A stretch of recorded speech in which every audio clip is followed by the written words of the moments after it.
Welcome you all in this quick revision series. तो board examination से just पहले हम एक सीरीज लेके आए हैं। इस सीरीज में अब हम देखेंगे चैप्टर नंबर 14 इलेक्ट्रॉनिक डिवाइसेस यानी सेमीकंडक्टर के ऊपर बेस्ड ये चैप्टर है।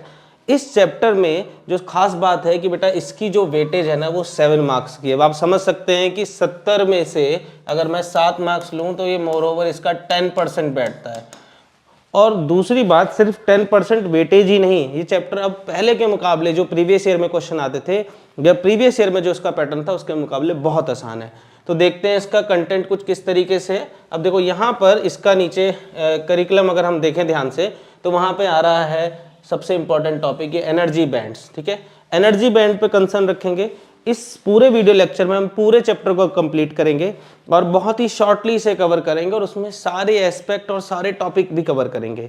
साथ ही साथ इसमें जो नोट्स हैं ये सारे आपको डिस्क्रिप्शन में, साथ ही साथ PYQ क्वेश्चन भी आपको इस वीडियो के डिस्क्रिप्शन में मिल जाएंगे। ठीक है, अब बात करते हैं करिकुलम की। तो करिकुलम में सबसे इंपॉर्टेंट आप देख रहे हैं, इस वर्ड में फोकस करिए, energy band. Energy band semiconductor, conductor, insulator सबके पूछे गए हैं। फिर इन सब के क्वालिटेटिव आइडियाज़ यानी एक ब्रीफली बेसिक आइडियाज़, कोई क्वांटिटिव यानी कोई कैलकुलेशन वाले डिस्कशन नहीं। इंट्रिंसिक और एक्सट्रिंसिक सेमीकंडक्टर्स, उसमें P और N टाइप। ठीक है, ये एक टॉपिक होगा। फिर जब P और N टाइप सेमीकंडक्टर आप पढ़ लेंगे तो जंक्शन फॉर्मेशन। अब P और N जंक्शन बनने के बाद उसी जो सेमीकंडक्टर इसे बोलते हैं डायोड, उस सेमीकंडक्टर डायोड के करंट और वोल्टेज के कैरेक्टरिस्टिक्स, बेसिकली करंट और वोल्टेज की एप्लीकेशन करके जो क्या बिहेवियर रहता है या कह लें उसका ग्राफ कैसा बनता है उसको स्टडी करना।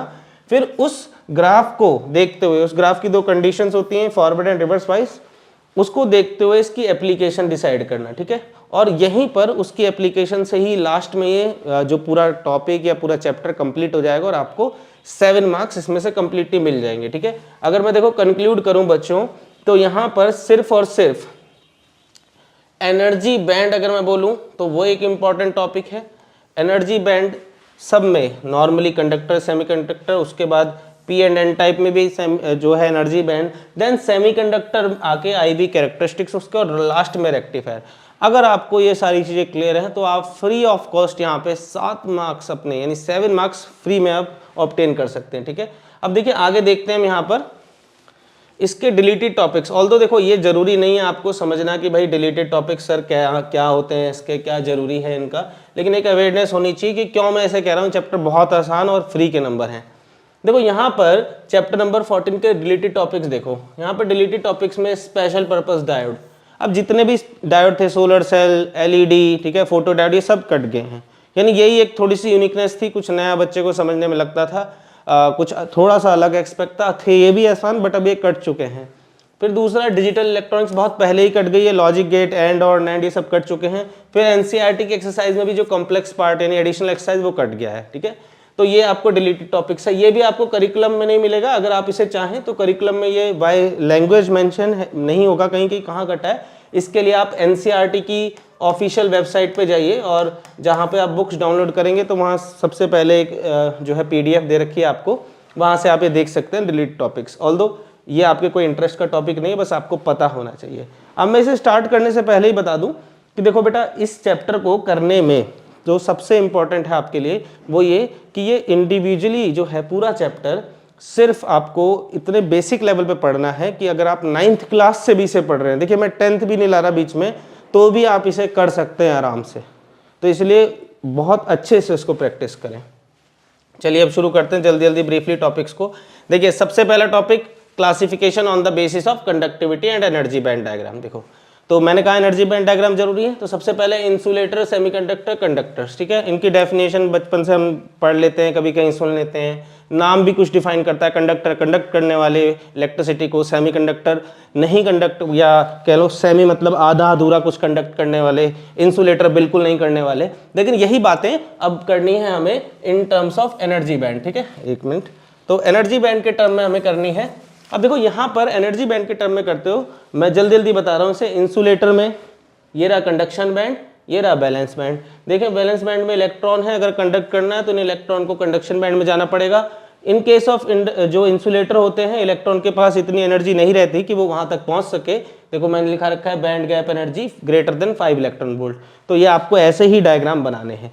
ये जितने भी नोट्स यहाँ पे आपको प्रोवाइडेड है बेटा, ये मैंने मैन्युअली आपकी सीबीएसई की मार्किंग स्कीम से लिखे हैं। तो जब आप इसको इन नोट्स को देखेंगे तो आप डायरेक्टली अगर मेमोराइज भी कर लेते हैं तो आपके एग्जैक्टली जो मार्किंग स्कीम के आंसर्स जो आपके एवेल्यूएटर को मिलेगी कॉपी चेक करने के लिए, उसमें भी ये लिखे होंगे। ठीक है, तो अब सेमीकंडक्टर में देखें तो देखिए बैंड गैप आपके सामने देखिए, आपको फिजिकली भी दिख रहा होगा, थोड़ा कम हो गया है। इस केस में स्पेसिफिकली देखिए बता रखा है कि अगर जर्मेनियम सेमीकंडक्टर आगे हम देखेंगे तो इतना होता है, सिलिकॉन इतना है, आगे ऐसे गैलियम आर्सेनाइड का भी दे रखा है। ठीक है, फिर कंडक्टर्स के केस में आप देखो तो बैंड गैप बिल्कुल क्या है, ओवरलैप्ड है, यानी यहाँ पे तो पॉसिबिलिटी बिल्कुल नहीं है इंसुलेटर में, सेमीकंडक्टर में थोड़ी बहुत नजर आ रही है, और कंडक्टर्स के केस में बिल्कुल ओवरलैप है, इसलिए कंडक्टर कंडक्ट बहुत अच्छा करते हैं, इलेक्ट्रॉन को यहाँ से यहाँ ट्रांजिशन करने में कोई मुसीबत नहीं है, वो आराम से कर लेगा, इसलिए कंडक्टर्स बहुत अच्छे से कंडक्शन कर लेते हैं। अब यहाँ पे अगर टॉपिक देखो तो कंडक्टिविटी और एनर्जी बैंड, एनर्जी बैंड के टर्म में तो आपने बता दिया, कंडक्टिविटी के टर्म में देखो क्या है, थोड़े से लिंग्विस्टिक आंसर लिखने हैं। अगर ये आता है तो आपके आंसर ये होने चाहिए, मैं इसे पढ़ नहीं रहा, मैं ब्रीफली बता रहा हूँ। देखो कंडक्टर्स के केस में टेम्परेचर बढ़ने पर रेसिस्टिविटी बढ़ जाती है, उसके अपने स्पेसिफिक रीजन है कि जो है कोलिजन जो रिलैक्सेशन टाइम कम हो जाता है, उसकी वजह से जो रेसिस्टिविटी है वो बढ़ जाती है, यानी रेसिस्टेंस भी बढ़ जाता है, यानी गर्म होने पर कंडक्टर्स क्या करते हैं, अपने रेसिस्टेंस को बढ़ा देते हैं। वेयरएज इंसुलेटर क्या करते हैं, इंसुलेटर गर्म होने पे उनके अंदर, इंसुलेटर में क्या है बेसिकली तो अनसरपासेबल ही होता है, कुछ कर ही नहीं सकते आप उसके केस में, लेकिन सेमीकंडक्टर केस में क्या होता है, गर्म होने पर जो उनके बॉन्ड्स होते हैं ना बेटा, वो और ज्यादा ब्रेक होने लगते हैं। ठीक है, मैं यहाँ पे एक बार, मोर बॉन्ड्स आर ब्रोकन, और इसकी वजह से क्या होता है, ज्यादा इलेक्ट्रॉन्स, अभी हम पढ़ेंगे होल्स, इलेक्ट्रॉन की वैकेंसी, इलेक्ट्रॉन की कमी को होल बोलते हैं, ये अवेलेबल ज्यादा मात्रा में होते हैं, तो इनकी कंडक्शन बहुत अच्छी होती है। ठीक है, तो इन नोट्स का भी ध्यान रखना, यहाँ पे सब मेंशन्ड है, तो होपफुली इसको अपना डाउनलोड करके बहुत अच्छे से पढ़ो। ये इसमें आपको कुछ एडिशन करने की जरूरत नहीं है, ये डायरेक्टली बोर्ड के किसी बुक के नहीं है। हाँ, एनसीईआरटी से जरूर मैच कर सकते हैं, बिकॉज मार्किंग स्कीम एनसीईआरटी को देख के ही बनती है। ठीक है, चलिए अब आगे मूव करते हैं। इसके बाद आ जाते हैं हम, देखो सेमीकंडक्टर के बारे में एक ब्रीफ आइडिया, सेमीकंडक्टर कैसे काम करते हैं, क्या होते हैं। देखो दो क्लास होती है सेमीकंडक्टर की, दो वेराइटीज होती हैं, सिंगल क्रिस्टल और कंपाउंड। सिंगल क्रिस्टल मतलब डायरेक्ट एलिमेंटल फॉर्म में, जर्मेनियम हो गया, सिलिकॉन हो गया। कंपाउंड फॉर्म में बेटा क्या है, कंपाउंड फॉर्म में आपके पास है जैसे गैलियम आर्सेनाइड, ये CDS है, गैलियम नाइट्राइड। तो ये बेसिकली आपको इतना ज़्यादा डिटेल में पूछा नहीं जाता, जो टॉपिक यहाँ पे मैं करवा रहा हूँ ये है सिर्फ आपको एक ओवरव्यू देने के लिए, मैं लिख देता हूँ इसके लिए कि ये सिर्फ आपके नॉलेज के लिए है। ठीक है, ये आपके नॉलेज के लिए कि आपको पता होनी चाहिए बात। अब देखो यहाँ पे मेन जो एस्पेक्ट है यहाँ पे सेमीकंडक्टर को समझने के लिए, ये 3 पीरियोडिक टेबल की आपकी सीरीज की आपको 3 वैलेंसी वाली, 4 वैलेंसी वाली और 5 वैलेंसी वाली पूरी ये लाइंस याद होनी चाहिए। जैसे ये boron, aluminium, gallium, indium, thallium, carbon, silicon, germanium वाली, इसको याद करने के अपने अपने डिफरेंट तरीके होते हैं। जैसे मैं बोलूँ, हम याद करते थे एज ए फिजिक्स टीचर, हमने जो फिजिक्स स्टूडेंट भी थे जब हम ऐसे याद करते थे, बैंगन, आलू, गाजर, इंथैला, कार्बन, या कैप्टन सिंह, गीत सुनो पंजाबी, नाना पाटेकर एशिया में सबसे ब्रिलियंट। ठीक है, ऑल्दो इतनी डेप्थ में इनकी जरूरत नहीं पड़ेगी, बट स्टिल आपको थोड़ा पता होना चाहिए कि 3, 4, 5। इसमें मेन सीरीज जो है ये 4 वैलेंसी वाली है, यहाँ पे ड्रॉ भी कर रखा है। देखो सिलिकॉन की 4 वैलेंसी मतलब आउटर शेल में 1, 2, 3, 4 इलेक्ट्रॉन।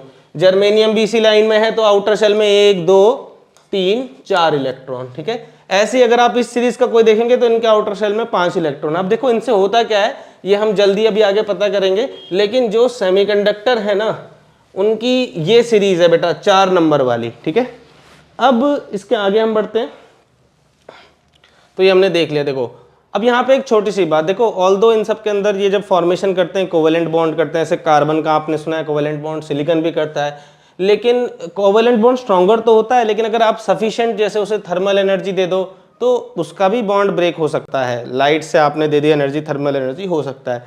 लेकिन बच्चों होता क्या है कि रूम टेम्परेचर पे, ठीक है, जैसे 23 डिग्री सेल्सियस, 25 डिग्री सेल्सियस, इस रूम टेम्परेचर पे इतने ज़्यादा कैरियर यानी इतने ज़्यादा फ्री इलेक्ट्रॉन्स नहीं होते, जो बॉन्ड ब्रेक हो रहे हैं वो इतने कैरियर नहीं बना सकते कि सेमीकंडक्टर कुछ अजीबोगरीब प्रॉपर्टी दिखा दे। इसीलिए सिलिकॉन, जर्मेनियम इन सब का डायरेक्टली एज सच सेमीकंडक्टर नहीं बनाया जाता, इसमें एक अलग हम प्रोसेस पढ़ने वाले हैं आगे, डोपिंग। तो फिलहाल यहाँ पे है कि लगभग 1.5 × 10⁻10 फ्री इलेक्ट्रॉन्स मिलते हैं पर 1 सेंटीमीटर स्क्वायर, जिसे हम बोलेंगे ये होता है कम से कम 15 बिलियन इलेक्ट्रॉन। 1 सेंटीमीटर क्यूब आप समझो कि जो 1 सेंटीमीटर क्यूब मतलब 1 सेंटीमीटर ऐसे, 1 सेंटीमीटर ऐसे, 1 सेंटीमीटर ऐसे, और ये 3 डायमेंशनल, ठीक है। जो शुगर का क्यूब होता है, वो नॉर्मल घर वाली हमारी चीनी नहीं, जो अमीर लोगों की चीनी होती है उसके बारे में बात करी गई है यहाँ पे, ठीक है। चलिए, तो यहाँ पे आपने पढ़ लिया कि जो सेमीकंडक्टर अपनी प्योर फॉर्म में होते हैं उनके अंदर रूम टेम्परेचर पे बहुत ज़्यादा इलेक्ट्रॉन होने की पॉसिबिलिटी नहीं है। वहाँ पर ये भले ही नंबर हमें बड़ा लग रहा होगा, लेकिन ये नंबर कम है अभी फिलहाल, यानी इतना कोई अजीबोगरीब परफॉर्मेंस नहीं दे सकता, बिकॉज एटॉमिक वर्ड बहुत छोटा होता है, तो उसके अंदर ये नंबर इतना बड़ा नहीं है। अब देखिए होता क्या है, ये जो सेमीकंडक्टर हमने पढ़े, ये जो सिलिकॉन जर्मेनियम वाली लाइन, ये सेमीकंडक्टर बेटा प्योर फॉर्म में होते हैं, मतलब इनमें कोई मिलावट नहीं है, कुछ हमने एनहेंसमेंट नहीं डाली है। तो प्योर फॉर्म में हमने देखा, इनके अंदर चार्ज कैरियर होते हैं, उनको बोला जाता है बेसिकली इंट्रिंसिक कैरियर कंसंट्रेशन, यानी इनके अंदर जो भी चार्ज कैरियर होंगे उनको बोलेंगे इंट्रिंसिक, मतलब प्योर। पहला अगर पेपर में क्वेश्चन भी आ जाता है 1 मार्क्स में, पेपर की वैरायटी चेंज होने वाली, तो डिफरेंट एस्पेक्ट के भी क्वेश्चन आ सकते हैं, लेकिन एनआई का मतलब है इंट्रिंसिक कैरियर कंसंट्रेशन। उसमें एनई और एनएच अलग टर्म है। ई मतलब इलेक्ट्रॉन की कंसंट्रेशन, एच मतलब होल। अब ये होल होता क्या है, देखो बेटा, इन सेमीकंडक्टर क्रिस्टल्स में अगर इलेक्ट्रॉन एक जगह से आगे दूसरी जगह जाता है बाय कंडक्शन, तो यहाँ पे जो इलेक्ट्रॉन की कमी होती है, जब ये यहाँ से जाएगा तो ये जो वैकेंसी क्रिएट होती है इसको होल बोलते हैं, ठीक है। तो होल मतलब इलेक्ट्रॉन की डेफिशिएंसी इस पूरे सेमीकंडक्टर क्रिस्टल में। तो देखिए Ni एक जनरल नाम है, Ne इलेक्ट्रॉन की कंसंट्रेशन है और NH होल की कंसंट्रेशन। अब क्योंकि बेटा एक इलेक्ट्रॉन जब भागेगा तो एक होल बनेगा, बाहर से कोई मिलावट है नहीं, तो ये तीनों ही शब्द भले ही अलग अलग या वर्ड अल्फ़ाबेट अलग अलग इस्तेमाल कर रखे हो, लेकिन इनका मीनिंग एक ही है। यानी आप देख रहे हो Ne NH के बराबर और Ni के बराबर। इसका मतलब जब आप टोटल करंट देखेंगे तो आप देखेंगे कि इलेक्ट्रॉन अगर मान लीजिए इधर भाग रहे हैं तो बेसिकली होल आपको दिखेंगे कुछ इस तरीके से जाते हुए, ठीक है, क्योंकि वो उसका अपोजिट है, इलेक्ट्रॉन की डेफिशिएंसी को कहते हैं होल, पॉजिटिवली आप देखेंगे उसे।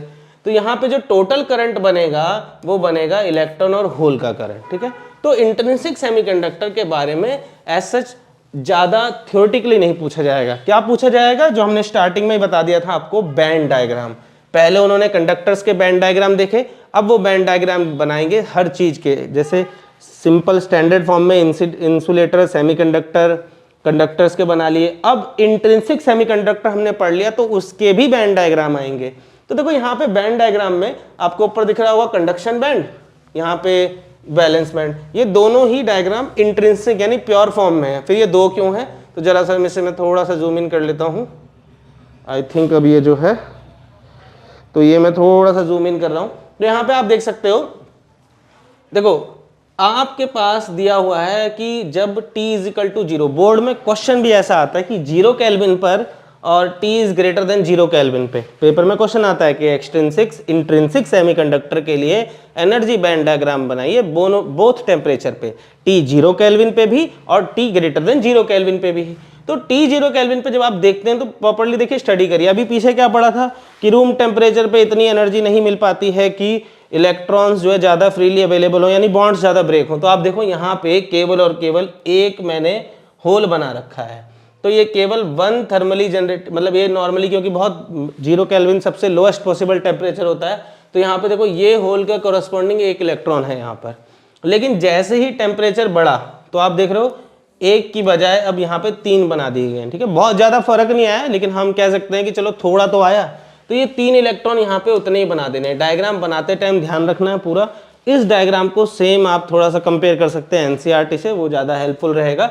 लेकिन हाँ, ये मार्किंग स्कीम से बनाया गया तो एनसीईआरटी से मैच ही करता है, ठीक है। तो आपने देखा इंट्रिंसिक सेमीकंडक्टर में आपने क्या बताना है, एक पहले जब आपने बनाना है 0 केल्विन पे तो आपने एक ही इलेक्ट्रॉन दिखाना है यहाँ से निकलता हुआ, और जब T is equal to greater than 0 kelvin temperature है तब आपने 3 इलेक्ट्रॉन दिखा देने हैं। तो आपने कंपैरिजन बता दिया कि हाँ भाई इंट्रिंसिक यानी प्योर में इस तरीके से बैंड डायग्राम बनते हैं, ठीक है। चलिए अब आगे देखते हैं। अब आ जाते हैं बात, क्योंकि इंट्रिंसिक में कोई खास मजा नहीं है, ठीक है। वो ठीक है, थोड़ी बहुत आपने कंडक्टिविटी एनहेंस कर दी, लेकिन उसका इतना बड़ा एस्पेक्ट नहीं है कि आप सोचें कि जी बहुत ज़्यादा हो गया। तो ऐसे में एक्सट्रिंसिक सेमीकंडक्टर यानी वो सेमीकंडक्टर जिनमें हम कुछ मिलावट करते हैं, जिस मिलावट को हम बोलते हैं डोपिंग, और उनसे उनकी जो जिसे कहते हैं कंडक्टिविटी है वो और एनहेंस हो जाती है। तो देखिए कैसे करते हैं। तो यहाँ पे लिखा है एक्सट्रिंसिक सेमीकंडक्टर की अगर डेफिनेशन आ जाए, इस semiconductor material that has been subjected to the doping process, ठीक है, जो डोपिंग प्रोसेस को सब्जेक्ट किया जाए उसे बोलते हैं एक्सट्रिंसिक सेमीकंडक्टर। अब इसके डोपिंग करने से होता क्या है, ये बोर्ड में ना पूछा नहीं जाता है, मतलब बस हाँ एक्सट्रिंसिक मतलब उनकी जो है पूरी जो टर्मिनोलॉजी बदल गई, उनकी कंडक्टिविटी हाई हो गई, ठीक है, उसकी कंसंट्रेशन बदलते हुए दिखा देंगे, लेकिन हाँ इन रियलिटी क्या हो रहा है इसके ऊपर इन डेप्थ कोई क्वेश्चन नहीं है। लेकिन अगर आपको समझना है तो मैंने एक ब्रीफली यहाँ पे एक दिखा रखा है आपको, मैंने लिखा भी हुआ है कि अगर आप इस टॉपिक को पढ़ें तो ये बोर्ड एग्जामिनेशन के लिए नहीं है, अगर अब आ जाए तो आप कर सकते हैं। देखिए इंट्रिंसिक मटेरियल का अगर आप एग्जांपल लें तो उसमें एक फ्री इलेक्ट्रॉन होता है हर 10 की पावर 12 एटम में, ठीक है, ये बहुत बड़ा नंबर है कि एक ही फ्री इलेक्ट्रॉन होता है। अब जब आप डोपिंग करते हैं तो डोपिंग कोई बहुत लार्ज स्केल पे नहीं होती। देखिए डोपिंग का कंसेप्ट क्या है कि जैसे आपका ये सिलिकॉन का क्रिस्टल है, ठीक है, सिलिकॉन को इस तरीके से हर जगह वो 4 पार्ट में बॉन्ड बना रहा है, पूरा ये स्ट्रक्चर है, ऐसे आगे तक जाता रहेगा। तो बेटा हो क्या रहा है कि डोपिंग के दौरान वो हर 1 मिलियन यानी 10 की पावर 6 एक सिलिकॉन एटम में से दूसरा एटम, या तो वो इधर वाला 3 वैलेंसी वाला कोई या 5 वैलेंसी वाला रिप्लेस कर देंगे। अब उससे क्या होगा, उसका एक इलेक्ट्रॉन या तो फालतू हो सकता है या कम हो सकता है, तो वो इलेक्ट्रॉन यहाँ रहेगा। तो यही लिखा है कि आफ्टर डोपिंग हमारे पास, डोपिंग मतलब इतने कम स्केल पे होती है कि हर मिलियन में से एक एटम चेंज कर दिया, तो यहाँ पर एक इलेक्ट्रॉन अब फ्री होने लग गया हमारे पास। अब यानी पहले हमारे पास फ्री था एक इलेक्ट्रॉन 10 की पावर 12 एटम में, फिर हमारे पास फ्री हो गया एक फ्री इलेक्ट्रॉन पर 10 की पावर 6 एटम में। अब इससे हुआ क्या, देखिए यानी कि अब 10 की पावर 6 एटम में एक फ्री इलेक्ट्रॉन है, तो एक एटम में कितना फ्री इलेक्ट्रॉन है 1/10 की पावर 6 इलेक्ट्रॉन। फिर 10 की पावर 12 एटम में, यानी अब पहले हमने इनिशियली क्या था इंट्रिंसिक में 10 की पावर 12 से ही कंपेयर कर रहे थे, तो अगर एक एटम में इतना है तो 10 की पावर 12 एटम में कितना हो जाएगा, इसी में मल्टीप्लाई कर देंगे। देखो ये कर रखा है 10 की पावर 12, तो ये बन गया 10 की पावर 6 फ्री इलेक्ट्रॉन। तो आप देख रहे हैं पहले हर 10⁻12 एटम्स के अंदर एक फ्री इलेक्ट्रॉन था और अब वो बन गए हैं 1 मिलियन, ठीक है, यानी करीब करीब 10 लाख, तो 10 की पावर 6। तो ये आपने देखा है कि डोपिंग का ये रियल एस्पेक्ट होता है। अब ये बहुत बड़ा नंबर है, आप समझ रहे हैं कि एक ही बेसिकली एक 1 मिलियन टाइम्स जो है इलेक्ट्रॉन बढ़ गए, तो ये चीज़ डोपिंग अचीव करवा देती है। अब इससे क्या होता है, इसके बिहेवियर चेंज हो जाते हैं, अब ये अलग अलग तरीके से एप्लीकेशन के लायक बन गया है। अब इसमें 2 वैरायटी होती हैं, एक बोलते हैं पी टाइप यानी पॉजिटिव टाइप, एन टाइप यानी नेगेटिव टाइप, और इसके बहुत जो है यूटिलाइजेशन है, बट हमारे कोर्स में बहुत सिंपल, जो सबसे पहला इनका सिंपल फॉर्म बनता है इन दोनों को जोड़ के। लेकिन जोड़ने से पहले इनको इंडिविजुअली हम समझते हैं पी टाइप और एन टाइप का मतलब क्या है। देखिए N type material, N type material जिनकी डिफ्यूज इम्प्योरिटी, यानी जब हमने बोला था ना सिलिकॉन वाली में हम क्या करेंगे, सिलिकॉन वाली लेयर में हम जो है एक इम्प्योरिटी मिलाएंगे। सिलिकॉन 4 वैलेंसी वाला है तो उसके जो इम्प्योरिटी बनानी है आपने, जो मिलानी है, उसके पास 5 इलेक्ट्रॉन होने चाहिए। तो याद करिए वो लाइन हमने बोला था, बोरोन वाली बैंगन आलू गाजर वाली, फिर कैप्टन सिंह, गीत सुनो पंजाबी, फिर नाना पाटेकर, ठीक है, ये अब इसमें सिलिकॉन में अगर ये फॉस्फोरस वाली इम्प्योरिटी मिला दें, बिकॉज 5 वाली यही है, तो क्या होगा, फॉस्फोरस यहाँ पे बैठेगा, तो बेटा फॉस्फोरस के पास एक इलेक्ट्रॉन फालतू है, सिलिकॉन को यहाँ से रिप्लेस करो, यहाँ पे एक इलेक्ट्रॉन फालतू रहेगा, तो ये क्या होगा, ओवरऑल इसमें जो इलेक्ट्रॉन है वो ही अब रहेंगे कंडक्शन के टर्म में ज़्यादा संख्या में। लेकिन यहाँ पे एक बात ध्यान रखनी है बेटा, जब आपने सिलिकॉन को हटा के फॉस्फोरस को रिप्लेस किया तो बेटा फॉस्फोरस भी न्यूट्रल था, सिलिकॉन भी न्यूट्रल था, आपने न्यूट्रल में न्यूट्रल चीज मिलाई तो ओवरऑल ये न्यूट्रल ही रहेगा। फिर इसे एन टाइप क्यों बोलते हैं, एन टाइप सिर्फ इसलिए बोलते हैं कि जो इसका एक इलेक्ट्रॉन फ्री है बेटा, इसके लिए इस फॉस्फोरस के पास अंदर प्रोटॉन है, लेकिन वो इलेक्ट्रॉन बाहर फ्री है, जो कि अब इसके कंडक्शन का मेन कैरियर रहेगा। तो इसलिए क्योंकि इसका जो कैरियर रहेगा करंट का वो इलेक्ट्रॉन रहेगा, इसीलिए नेगेटिव यानी एन टाइप कहलाता है, लेकिन ये है ओवरऑल न्यूट्रल ही। अब ये बातें मैंने बोल के तो बता दी, लेकिन सर पेपर में हम कैसे लिखेंगे, तो ध्यान रखिए उसी के लिए नोट्स आपको प्रोवाइड किए जा रहे हैं। इन नोट्स में स्पेसिफिकली पूरा डिटेल में मेंशन है, it is still electrically neutral, लिखना यही है, ठीक है, समझ कैसे भी लो लिखो ऐसे ही, it is still electrically neutral since ideally the number of positively charged proton in the nucleus is still equal to the number of free and orbiting negatively charged electron in the structure। ठीक है, इसलिए ये overall structure तो neutral है। यही main ज़्यादातर board में question अब बचे हैं पॉसिबिलिटी आने की। इलेक्ट्रॉन और होल्स की कंसंट्रेशन अब बराबर नहीं हो सकती बिकॉज इलेक्ट्रॉन्स ज़्यादा हैं। ठीक है, सिमिलरली अगर मैं बात करूं बेटा तो पी टाइप भी कुछ अलग नहीं है। पी टाइप में क्या होगा, पिछली बार हमने जो डिफ्यूज इंप्योरिटी डाली थी वो डिफ्यूज इंप्योरिटी थी पेंटावैलेंट यानी 5 वैलेंसी वाली। अब अगर हम उसी सिलिकॉन वाले में जो डालेंगे इंप्योरिटी वो ट्राईवैलेंट हो तो वो क्या करेगा, अब उसमें क्या, मान लीजिए एल्यूमिनियम हम डाल देते हैं फॉर एग्जांपल, ठीक है, तो या गैलियम डाल देते हैं, बैंगन, आलू, गाजर, ठीक है, ये डाल देते हैं, तो होगा क्या, ये जो ट्राईवैलेंट वाली इंप्योरिटी ये एक बॉन्ड को इसके पास इसको बनाने के लिए नहीं होगा। तो यहाँ पे क्या रहेगा कि इसके पास अगर ये बॉन्ड रहना है तो ये एक इस तरफ से इलेक्ट्रॉन की कमी रहेगी, यानी यहाँ पे अब मोर नंबर ऑफ होल्स जनरेट हो जाएंगे बिकॉज ये तो 3 ही बना सकता है ना, ये तो बैलेंसी 3 वाली सीरीज है। तो यहाँ पे ट्राईवैलेंट इंप्योरिटी डालने से हुआ क्या कि होल्स की कंसंट्रेशन ज्यादा होगी, यानी पॉजिटिवली इलेक्ट्रॉन की डेफिशिएंसी यानी होल्स बन गए, तो पॉजिटिवली जो पॉजिटिव है यानी होल्स क्या पॉजिटिवली चार्ज की तरह एक्ट करता है, तो बेसिकली होल्स की कंसंट्रेशन ज़्यादा होने से जो इसके मेजर चार्ज कैरियर हैं या कह लो मेजर कैरियर कंसंट्रेशन है वो होल्स की ही है। अब ये भी इलेक्ट्रिकली न्यूट्रल है, सेम रिस्पांस दिया जाएगा जो ऊपर में लिखा हुआ है। ठीक है, तो इलेक्ट्रिकली न्यूट्रल मैंने मेंशन कर दिया है लेकिन इसका जो रिस्पांस है वो सेम ही है। तो डिफ्यूज इंप्योरिटी 3 वैलेंसी वाली, इलेक्ट्रॉन और होल्स की कंसंट्रेशन ज़्यादा नहीं होगी, होल्स की ज़्यादा होगी। ठीक है, तो ये हो गया आपका एक्सट्रिंसिक। अब अगेन जब हमने इंट्रिंसिक और एक्सट्रिंसिक पढ़ लिया उसमें एन टाइप और पी टाइप, तो बचा क्या, इन्हीं का जो है अब एक थोड़ा सा ओवरव्यू ले लेते हैं यहाँ पे एन टाइप और पी टाइप का। देखो ये एन टाइप बेटा, एन टाइप और पी टाइप को कैसे याद रखें, एन टाइप नेगेटिव टाइप यानी इसमें जो मेजर चार्ज कैरियर है, मेन चार्ज कैरियर है, मेजॉरिटी चार्ज कैरियर वो इलेक्ट्रॉन है जो कंडक्ट करेंगे। पी टाइप में मेजॉरिटी चार्ज कैरियर हैं होल्स। तो देखो एन टाइप में मेजॉरिटी चार्ज कैरियर इलेक्ट्रॉन है, ऐसे ऐसे इलेक्ट्रॉन को आप बना लीजिए। ठीक है, दूसरा जो माइनॉरिटी चार्ज कैरियर है वो कौन से हैं, जो है आपके एन टाइप है ना, तो एन टाइप में मेजॉरिटी आपने इलेक्ट्रॉन बता दिए, माइनॉरिटी आपके होल्स बता दिए। जिस साइन का माइनॉरिटी होगा उसी साइन का इनका आयन होगा जो इनके अंदर होगा। अब देखो आयन क्यों बेटा, सिलिकॉन में आप कोई दूसरी इंप्योरिटी डाल रही है, सिलिकॉन की पूरी चैन थी, ठीक है, आपने यहाँ डाला, तो जो भी आप डालोगे फॉर एग्जांपल पेंटावैलेंट हो, ट्राईवैलेंट हो, तो उसका एक इलेक्ट्रॉन या तो एक्स्ट्रा होगा यहाँ पर या इलेक्ट्रॉन की एक कमी होगी, होल रहेगा।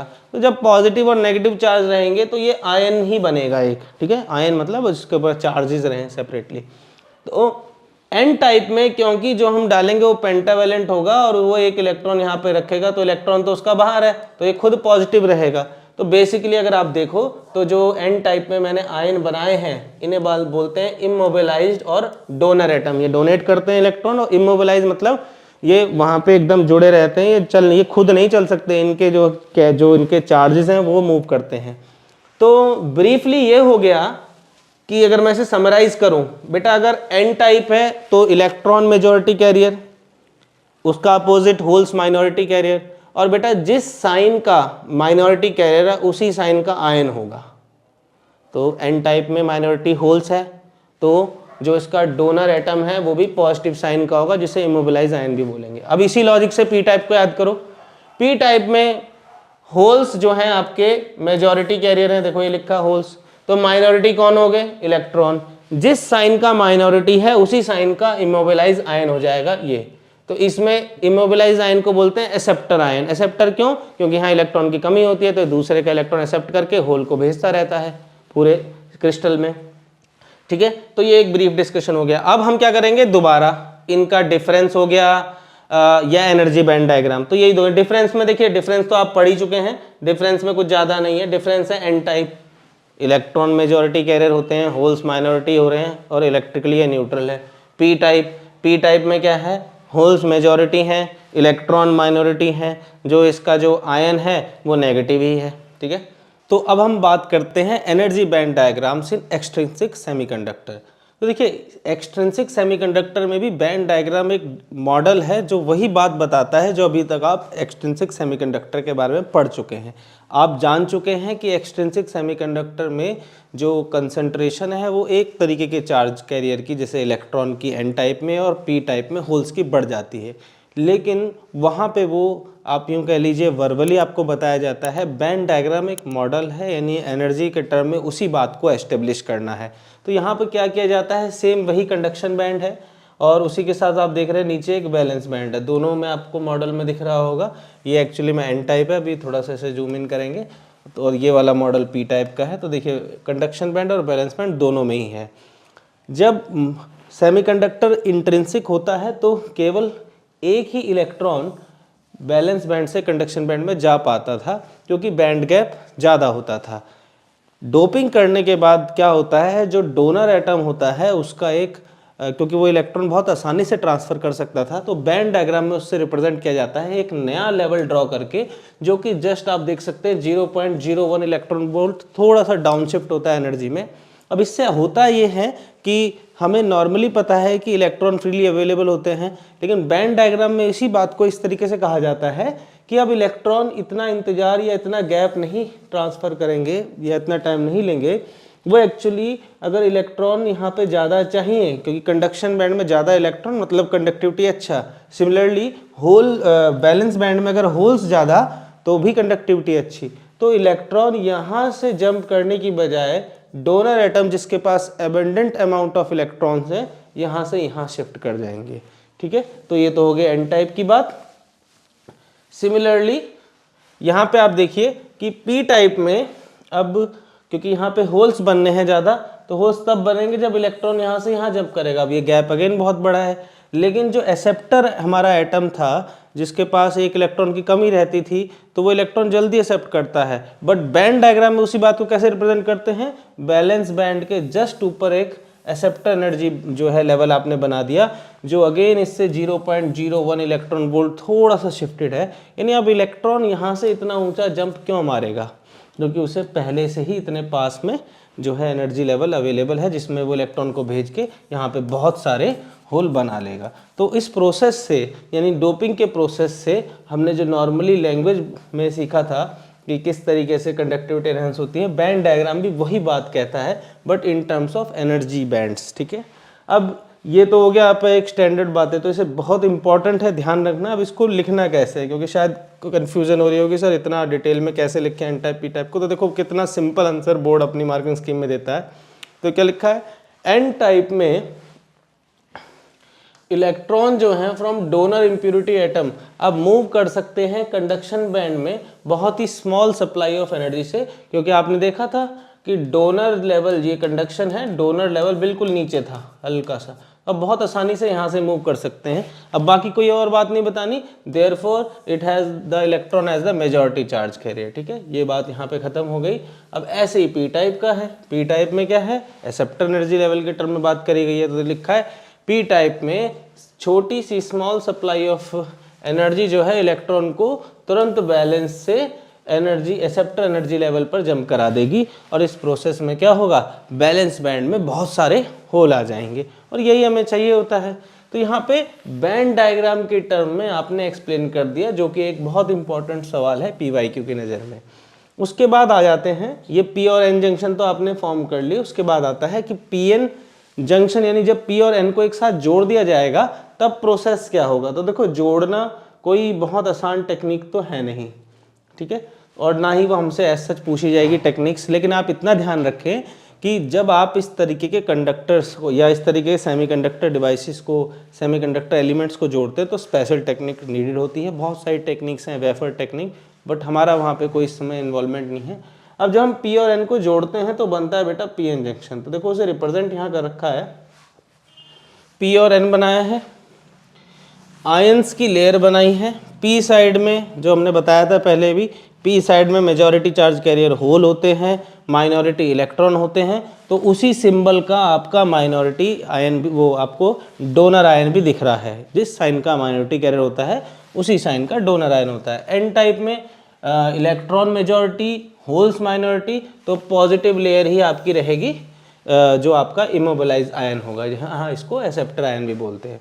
अब इस लेयर को डिप्लीशन लेयर नाम दिया जाता है, अब इस पे बात करते हैं। दूसरी बात, जब ये दोनों जोड़े जाते हैं तो एकदम से यहाँ से क्या होता है कि इसके पास होल्स ज़्यादा होते हैं, तो वो बेसिकली होल क्या करते हैं, यहाँ से वो होल इस तरफ जाएंगे और इलेक्ट्रॉन यहाँ जाएंगे, क्योंकि दोनों ही इधर होल और इधर इलेक्ट्रॉन मेजॉरिटी कैरियर, तो जब ये प्रोसेस में आपस में जुड़ते हैं तो इसे बोला जाता है डिफ्यूजन।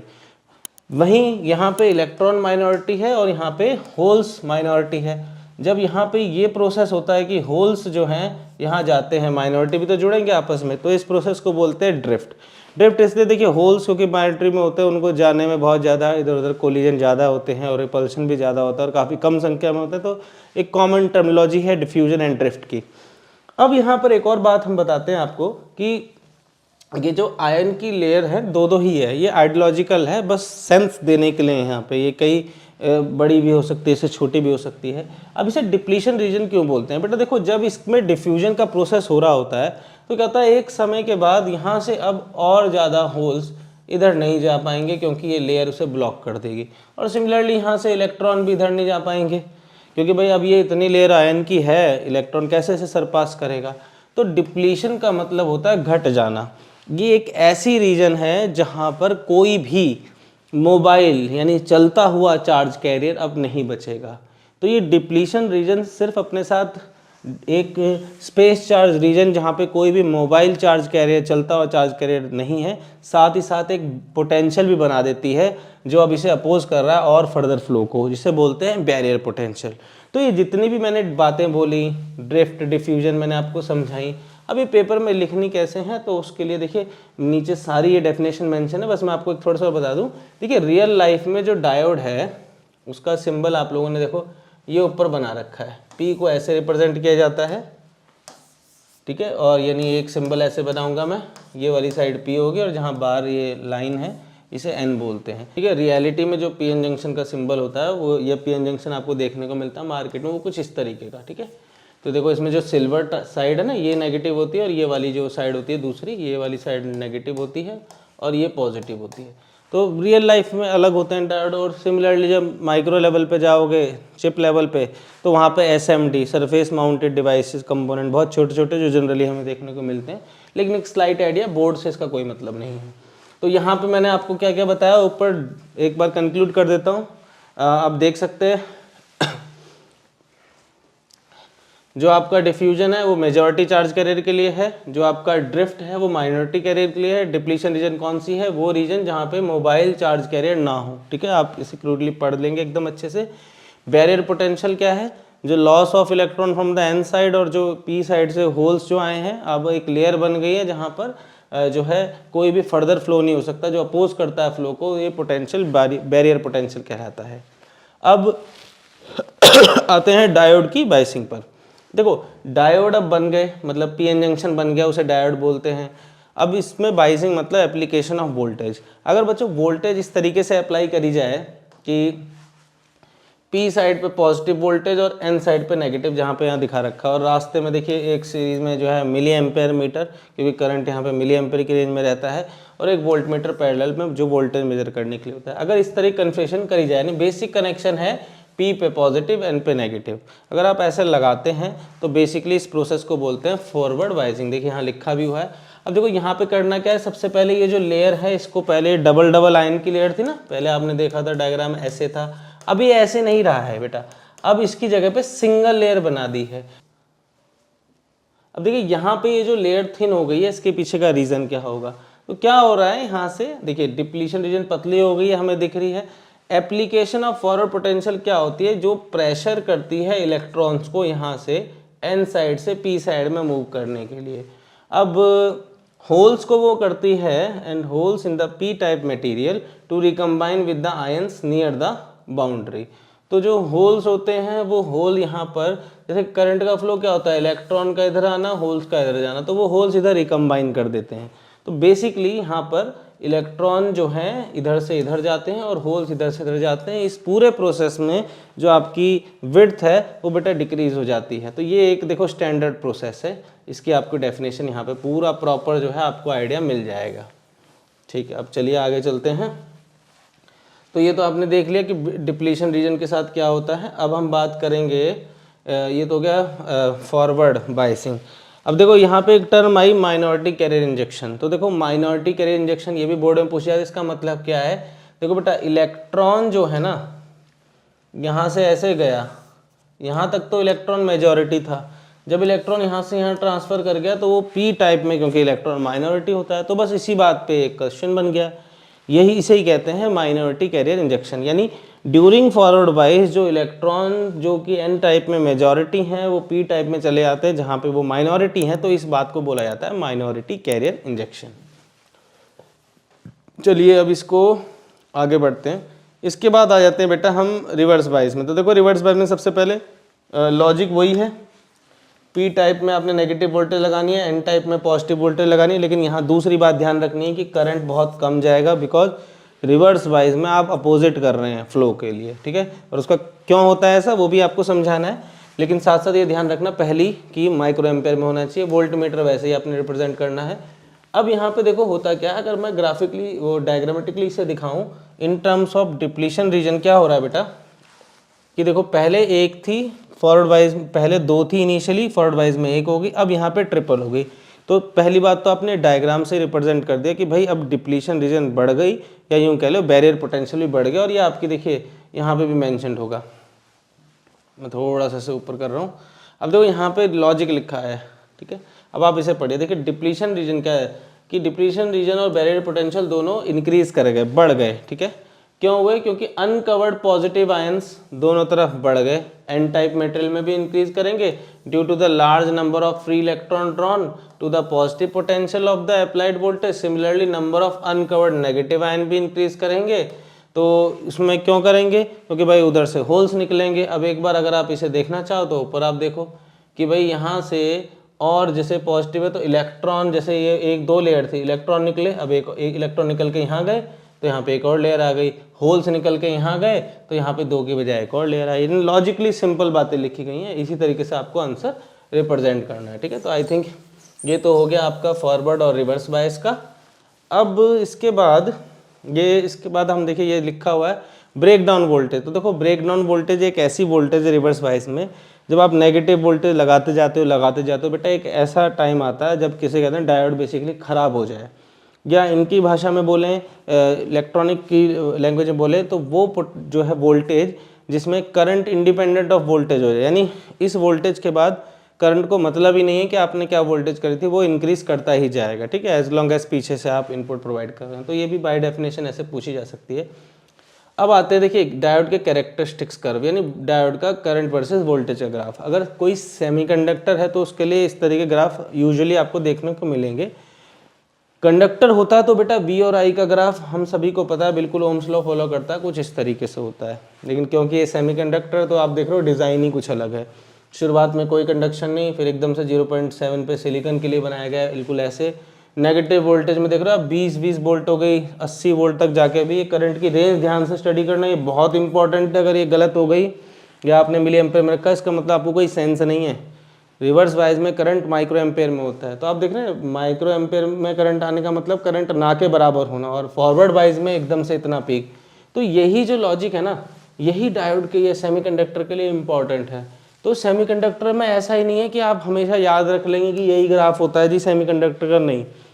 आप आने वाली क्लासेस में बहुत सारे सेमीकंडक्टर डिवाइस पढ़ेंगे, UJT, FET, BJT, तो आप देखेंगे बेटा सबके कैरेक्टरिस्टिक्स अलग है। और यही जो इंडिपेंडेंस है ना कि हर सेमीकंडक्टर के जो है कैरेक्टरिस्टिक्स अलग हैं, यही इनको डिफरेंट जगहों पे यूटिलाइज करने में हमें मदद करते हैं। और इसी से जो है इलेक्ट्रॉनिक्स आज की डेट में इतनी इंप्रूवमेंट हुई है, क्योंकि कंडक्टर के पास है ही नहीं कुछ। कंडक्टर एक सीधा रिस्पॉन्स दिखाते हैं। किसी का ये ग्राफ ज़्यादा रेजिस्टेंस कम ज़्यादा होने से बस ऐसे ग्राफ में चेंजेस आते हैं, लेकिन ये जो डिपेंडेंस है ये सब हमारी मैन्युफैक्चरिंग से आया है, ठीक है। तो हम अपनी मर्जी से अब करंट और वोल्टेज को डेवलप कर सकते हैं, चेंज कर सकते हैं, अल्ट्रेशन जैसे हमारे नीडेड है उस तरीके का सेमीकंडक्टर हम बना सकते हैं। चलिए, तो ये तो हो गया कैरेक्टरिस्टिक कर्व। और बाय द वे इसका आपने प्रैक्टिकल भी अपने बोर्ड एग्जामिनेशन में होता है कैरेक्टरिस्टिक्स कर्व का, तो आपने जरूर शायद किट से किया हो, तो ये तो कॉमन है। अब इसके बाद हम बात करते हैं आगे कि इससे करें क्या। तो डायोड का जो आपने प्रिंसिपल देखा ना, प्रॉपर्टी देखी डायोड की, कि डायोड अब हुआ क्या, अगर डायोड फॉरवर्ड वाइज लगा हुआ है, मान लीजिए ये P है, ये है ना, यहाँ पे पॉजिटिव वोल्टेज लगे, यहाँ पे नेगेटिव, तो ये सर्किट को कंटिन्यू रखेगा, यानी ये वन डायरेक्शनल कंडक्ट करता है। लेकिन अगर गलती से अपोजिट कर दिया, करंट ऐसे जा रहा था, आपने सोचा करंट ऐसे भी आ जाएगा, तो बेटा ये पॉसिबल नहीं है, ठीक है। डायोड के केस में ये बिल्कुल भी पॉसिबल नहीं है, यानी ये वन वे कंडक्शन देता है, फॉरवर्ड वाइज में कंडक्ट करता है और रिवर्स वाइज में नहीं करता। अब ये जो प्रॉपर्टी होती है डायोड की वन वे कंडक्शन, ये यूज़ होती है रेक्टिफिकेशन के लिए। तो रेक्टिफिकेशन के लिए अगर ये जब प्रॉपर्टी इस्तेमाल होती है तो बेटा पेपर में ज़रूर एक लॉ था, मैंने आपको जब करिकुलम दिखाया था तो उसमें बहुत इंपॉर्टेंट थी डायोड की एप्लीकेशन। रेक्टिफिकेशन का मतलब होता है, आप बेसिक लैंग्वेज में समझिए, to convert AC signals into DC, ठीक है। ऑल्दो इसके बाद ही बहुत सारी चीज़ें लगती हैं, लेकिन ये पहला स्टेप है रेक्टिफायर का। अब रेक्टिफायर की भी दो वैरायटी, तो मैं यहाँ पे जल्दी जल्दी से कंटिन्यू करूँगा। हाफ वेव रेक्टिफायर, देखिए इतना हिस्सा तो है बेटा ट्रांसफार्मर, ये लगा जी एक डायोड। ट्रांसफार्मर देखो पीछे से सिग्नल देता है ऐसा, डायोड क्या करता है, इस सिग्नल में से ये पॉजिटिव पार्ट, ठीक है। मैं थोड़ा सा इसे थोड़ा अच्छे से बनाने की कोशिश करता हूँ। देखो ये आया आपका सिग्नल, डायोड सिर्फ इसमें से पॉजिटिव पार्ट, एक डायोड है तो यहाँ आउटपुट पे इस तरीके से आ जाएगा और ये रह जाएगा इस तरीके से। अगर आउटपुट चलता रहेगा इस तरीके से आता जाएगा, तो इसे बोलते हैं हाफ वेव रेक्टिफायर। अब देखो इसकी वर्किंग भी वही है कि एक हाफ साइकिल में डायोड जो है कंडक्ट करता है, दूसरी में क्योंकि रिवर्स वाइस हो जाता है तो नहीं करता, तो वो यहाँ लिखा हुआ है। तो ये पेपर में हाफ वेव रेक्टिफायर आएगा तो आपने इस तरीके से इसको पूरा मेंशन कर देना। देखो यहाँ लिखा हुआ है कि during the other half cycle the diode is reverse वाइज, नो, इसलिए कोई करंट फ्लो नहीं करता। और ये डायग्राम भी आपके सामने मेंशन है, देखो जो मैंने ऊपर बनाया ना, आपको इस तरीके से प्लॉट करने के भी आएगा। पहले वोल्टेज इनपुट का, फिर जो लोड के क्रॉस वोल्टेज यानी आउटपुट वोल्टेज है वो देखो, तो यहाँ पे आपको दिख रहा होगा कि जब जब नेगेटिव पीक है ना बेटा, तो देखो यहाँ पे कोई भी आउटपुट नहीं है क्योंकि डायोड कंडक्ट करता ही नहीं। अब ये कोई डीसी तो है नहीं, बिकॉज डीसी का मतलब तो प्योरली बेटा होता है ऐसी लाइन, तो ये डीसी तो है नहीं, लेकिन फिर भी इसे हम बोल रहे हैं कि एक स्टेप जरूर है फॉर डीसी मेकिंग प्रोसेस। तो यहाँ पे देखो फुल वेव रेक्टिफायर, तो इसमें क्या होता है, एक डिफरेंट टाइप ऑफ ट्रांसफार्मर इस्तेमाल किया जाता है, सेंटर टैप बोलते हैं इसे। और सेंटर टैप ना भी करो तो 4 तरीके के डायोड यानी 4 जगह पे सेटअप करके कर सकते हैं। बट फॉर एग्जांपल यहाँ पे क्या होता है, ट्रांसफार्मर वैसा ही कुछ रहता है और ये ट्रांसफार्मर में अब 2 डायोड का इस्तेमाल किया है, ठीक है। यानी कन्फिग्रेशन कुछ ऐसी करी जाती है कि जब मान लीजिए बेटा पीछे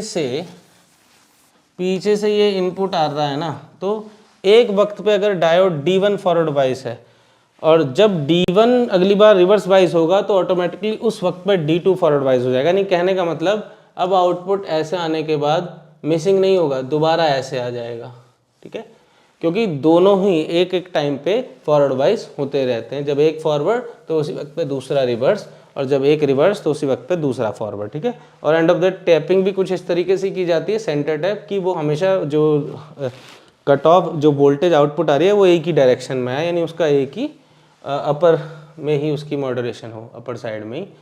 तो यहाँ पे देखो ये लिखा है डायोड वर्किंग में आप देख सकते हैं, during negative half cycle D2 conducts, D1 नहीं करता, तो वो स्टैंडर्ड लैंग्वेज। तो यहाँ पे आप अब आउटपुट वेवफॉर्म भी देखो, तो देखो जब जब नेगेटिव है तो उस वक्त पे क्या हो रखा है, उस वक्त पर D2 कंडक्ट कर रहा है, पहले की तरह मिसिंग नहीं है। इसीलिए इसे बोला जाता है फुल वेव रेक्टिफायर, क्योंकि ये वेव के आधे पार्ट को नहीं, दोनों पार्ट को रेक्टिफाई कर देता है। अब इसके बाद हम बात करते हैं कि अभी भी देखो ये डीसी तो बनी नहीं, क्योंकि डीसी तो कुछ होती है ऐसी सीधी, अभी भी सीधी नहीं है, तो क्या कर जाए यहाँ पर। तो यहाँ पे बेटा यूज़ होता है एक लास्ट जो अल्दो डायरेक्टली तो नहीं गिवन है, लेकिन हमें पता होना चाहिए, कैपेसिटर फिल्टर, ठीक है। ये छोटा सा पार्ट है, अब ये थोड़ा डाइसी सा है कि कंफर्म है या नहीं है, लेकिन इसमें ऐसा कुछ है ही नहीं कि इसे स्किप किया जाए। तो ये कैपेसिटर फिल्टर क्या करता है, ये आपकी रेक्टिफिकेशन यूनिट है, ये कैसी भी हो सकती है, हाफ या फुल। तो आप क्या करते हैं, इसके बाद ये कैपेसिटर अटैच कर देते हैं आउटपुट पे। अब देखो आउटपुट पे कैपेसिटर लगाने से हुआ क्या, मैं सीधा जाता हूँ कि डायग्राम पे डायरेक्ट। देखो हुआ क्या बेटा, ये जो इनपुट है ये ऐसे आया, इसका आपने आउटपुट भी देख लिया है। देखो ये कैपेसिटर चार्ज हो गया, इस वक्त पे क्या हुआ, कैपेसिटर चार्ज हो रहा था, ठीक है। देखो आप पहले तो इसे नोटिस कर लो कि ये सारी पॉजिटिव हाफ साइकिल बन चुकी हैं। तो देखो यहाँ पे ये कैपेसिटर जो है चार्ज हुआ। अब जैसे ही कैपेसिटर डिस्चार्ज, जब कैपेसिटर चार्ज हो चुका है तो अब वेव जब नीचे गिरने लगेगी बेटा, कैपेसिटर अपना चार्ज वापस छोड़ेगा। तो आप देख रहे हो कहीं पे भी जैसे जैसे वेव नीचे ड्रॉप होती है, कैपेसिटर अपना चार्ज ऊपर भेज देता है, यानी डिस्चार्ज करने लगता है अपने आप को। पहले तो कैपेसिटर हाफ साइकिल में यानी यहाँ तक कैपेसिटर हमेशा चार्ज होता है, फिर जैसे ही वेव गिरने लगती है कैपेसिटर डिस्चार्ज होने लगता है। तो उससे होता क्या है इसमें, क्योंकि दोनों आउटपुट ये एनसीईआरटी में भी ऐसा डायग्राम एक साथ बना दी हैं, तो ये कभी भी गिरना ही नहीं देता। तो ओवरऑल सारा आउटपुट कुछ इस तरीके से रहता है। अब आप कहोगे सर ये स्मूथ तो बिल्कुल नहीं, लेकिन मैं आपको बताऊं बेटा, हमारे को जितनी यूटिलाइजेशन के लिए डीसी चाहिए होती है ना, इससे ज़्यादा स्मूथ की ज़रूरत भी नहीं होती। कैपेसिटर अपने आप में जो थोड़ी बहुत वेरिएशन है ना, हमारे लिए ये बिल्कुल एग्जैक्ट डीसी ही है। तो आप देखेंगे कभी भी किसी कॉमन पावर सप्लाई को, अपने अडेप्टर को अगर आप कभी स्प्लिट करते हैं, टूट जाता है, तो उसके अंदर आप हमेशा देखेंगे ये रेक्टिफायर और बाद में एक कैपेसिटर लगे हुए किसी भी पावर सप्लाई में, ठीक है। तो ये होता है कैपेसिटर का काम। अब देखो इसकी लैंग्वेज भी, ये तो हमने बोल दिया। अब वर्किंग भी कुछ इस तरीके से है कि when the voltage across the capacitor is rising it gets charged and the voltage across the capacitor is falling, then the capacitor discharges and keeps the output wave uniform। तो ये मेन लाइन है कि इस तरीके से discharge होता है कि जो आउटपुट वेव है वो यूनिफॉर्म रहती है, therefore it smoothens the output of the waveform।